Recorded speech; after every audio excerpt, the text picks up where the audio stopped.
আমি প্রায় 3 ঘন্টা হয়ে গেছে এখানে। এটা প্রতিদিনই, এটা আসলে আমাদের ব্লাডের সাথে মিশে গেছে।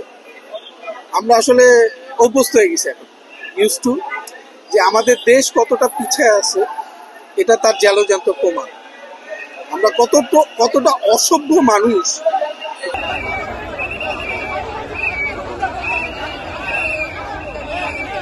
আমরা ওনাদেরকে বোঝাতে চাইলাম যে আপনারা না হলে 2, 4, 5, 10 হাজারই হবেন, কিন্তু পিছনে তো হাজার হাজার মানুষ, লক্ষ মানুষ কষ্ট করতেছে।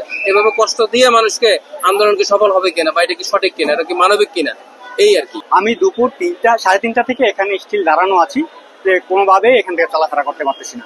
আমি যতবারে গিয়েছি যে ছেড়ে দেওয়ার জন্য, এরা আরো এগ্রেসিভলি ভাবে মানুষকে মারতে আসে।